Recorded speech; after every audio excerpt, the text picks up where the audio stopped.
My name is Dorean Asuako, College of the Holy Cross, class of 2021, and I'm a Ghanaian American living in Worcester, Massachusetts.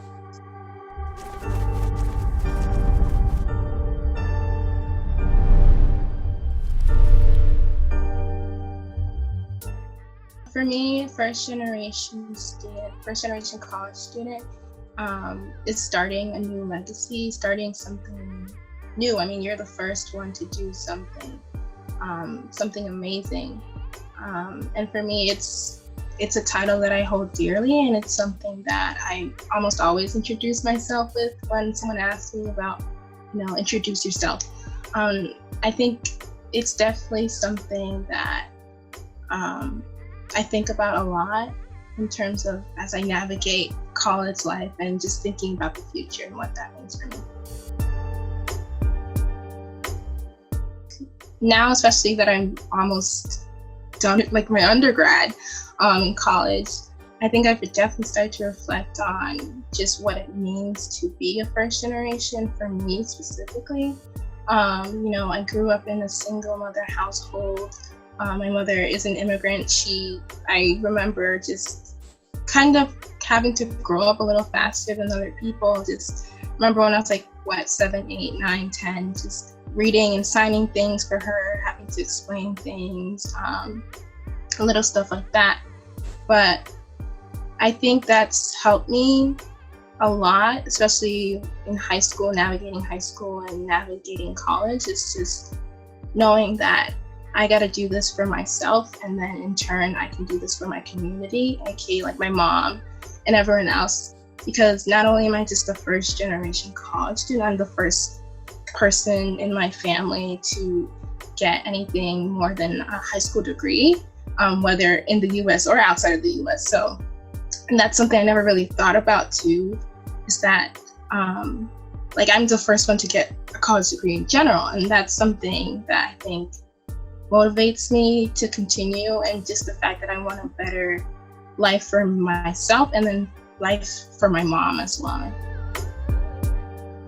Definitely the way that the list started, it was with another senior at Holy Cross.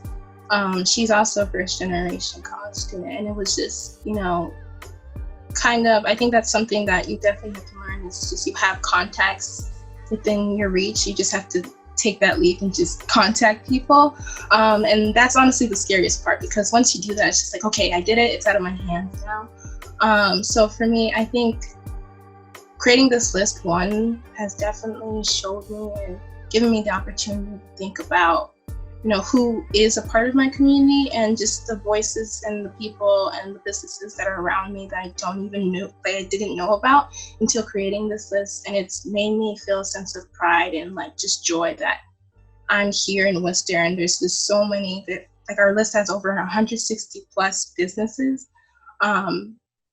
And I think it's made me more excited to share and just be here within this space, within this community of people who are trying to make a change, who are trying to uplift themselves and their community as a whole.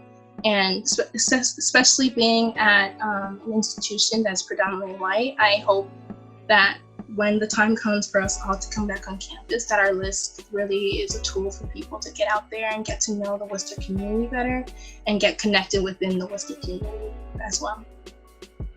Yeah, definitely being a first generation college student has made me become a leader. And for me, I think the fact that holding the identity as a first generation student is something I feel like a lot of first gens want to do, is give back, because it's difficult navigating just your own path. So you want to be able to uplift other people and have a helping hand out for others.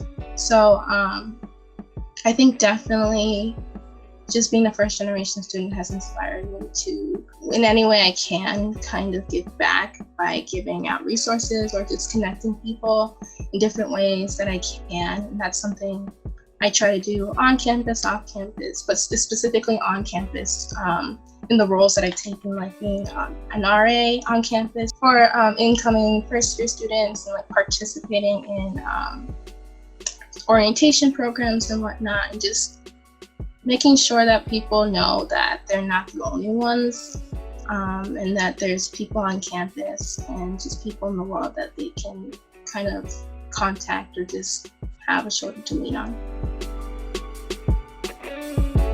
Something I think is important to remember, you might be the first one doing something, but you don't have to do it by yourself. You can still be the first one doing it, but there's people out there who are willing to offer you any help in any way. And sometimes, the first thing you just have to say is just accept the help. And I think that's something that I definitely struggle a lot with, always doing everything by myself. So sometimes it's been hard to, accept that help. But once you do it, you feel a lot better. And I think emotionally and mentally, it'll be more helpful.